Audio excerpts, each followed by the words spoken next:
দেখুন বন্ধুরা, কলার থোড় ছাড়িয়ে নিয়েছি। কলার থোড় রান্না করব আজকে, সেই জন্য থোড়গুলো ছাড়িয়ে নিচ্ছি। একটা ছাড়িয়ে নিয়েছি, বাকিগুলোও ছাড়িয়ে নেব।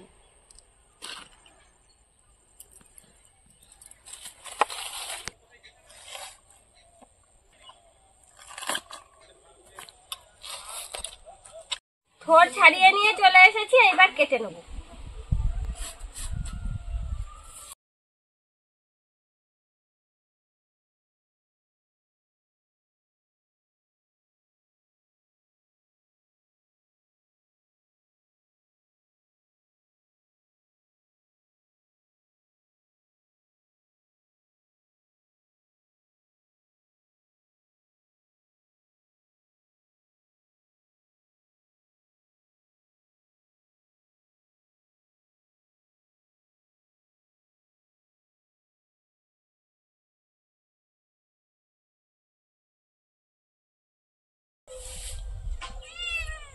কিরে, তুই কলার থোড় খাবি?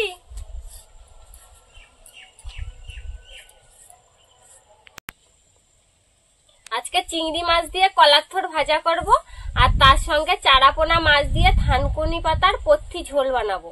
আপনারা ভিডিওটি দেখতে থাকুন। দুটোই অনেক পুরনো দিনের রেসিপি, আর খুবই কম তেল মশলায় একটা স্বাস্থ্যকর রেসিপি নিয়েছি। এবার লবণ হলুদ মাখিয়ে নেব।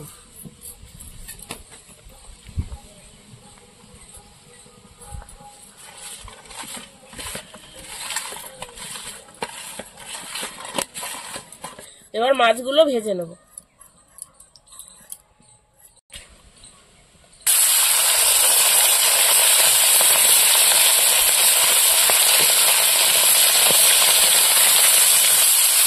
মাছ ভাজা হয়ে গেছে, তুলে নেব। থোড়গুলো কেটে নিয়েছি, এবার হাত দিয়ে একটু চটকে দিচ্ছি, নরম হয়ে যাবে। পথ্যির ঝোল বানানোর জন্য মাছ ভাজা তেলের মধ্যে জিরে দিয়ে দেবো।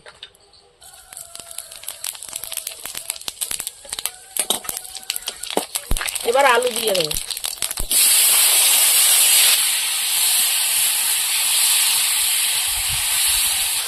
এবার হালকা করে হলুদ দিয়ে দেবো,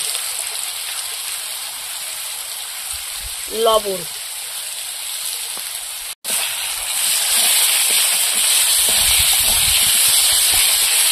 আলুগুলো কষিয়ে নিয়েছি, এবার থানকুনি পাতা দিয়ে দেবো।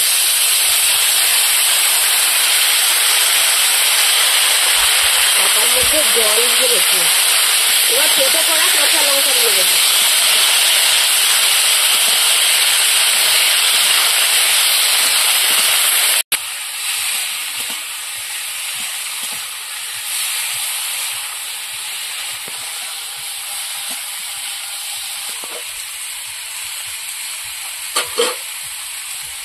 ভালো করে কষিয়ে নিয়েছি, এবার জল দিয়ে দেবো।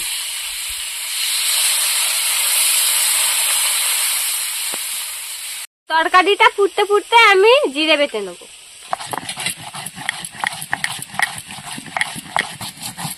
চারাপোনা মাছ দিয়ে এই রেসিপিটা করলে দারুণ লাগে খেতে, ছোট ছোট মাছ।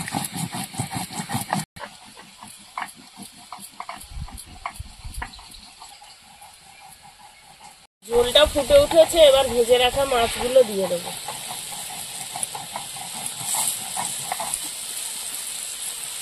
সব ছোট ছোট চারা মাছ।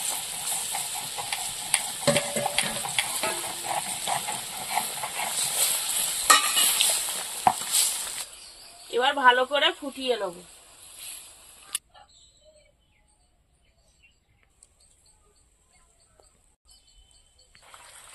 তরকারিটা নামানোর আগে এবার জিরে বাটা দিয়ে দেবো।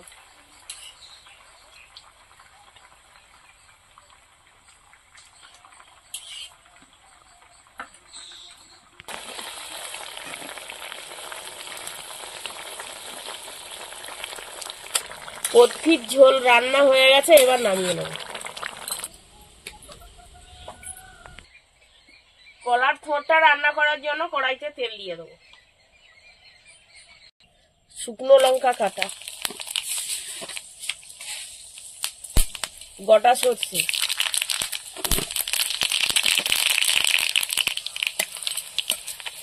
এবার চিংড়ি মাছ দিয়ে দেবো। চিংড়ি মাছের হলুদ লবণ দিয়ে দেবো।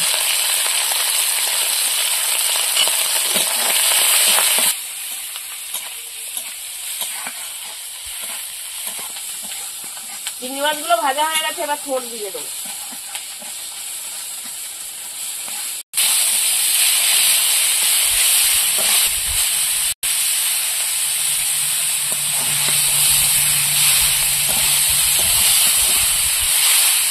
থোড়ের লবণ হলুদ দিয়ে দেবো।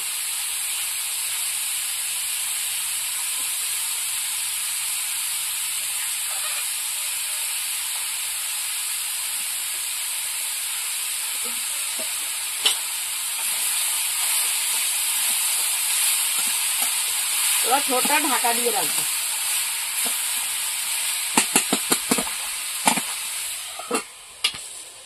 বন্ধুরা, এরকম আরো নতুন নতুন রেসিপি দেখতে আমাদের চ্যানেলটিকে সাবস্ক্রাইব করবেন আর অবশ্যই পাশে থাকা বেল আইকনটি প্রেস করবেন, তাহলে আমরা নতুন কোনো ভিডিও আপলোড করলে নোটিফিকেশন আপনাদের কাছে পৌঁছে যাবে। আর কে কোথা থেকে দেখছেন কমেন্ট করে বলবেন, তাহলে আমরা নতুন নতুন ভিডিও করার আগ্রহ পাবো। যদি ফেসবুক থেকে দেখেন তাহলে ফলো করে আমাদের সঙ্গে থাকবেন।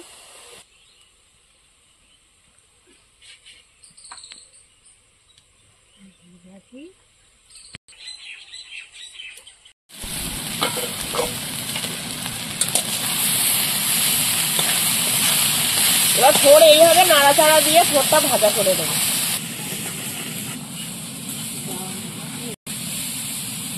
ঠান্ডায় আগুনে ধরে বসে থাকতে ভালো লাগছে। বন্ধুরা, আমাদের দিকে তো ভালোই ঠান্ডা পড়েছে, আপনাদের দিকে কেমন ঠান্ডা পড়েছে কমেন্টে জানাবেন। এবার একটু সাইড দিয়ে তেল ঘুরিয়ে দিয়ে দেবো। তেল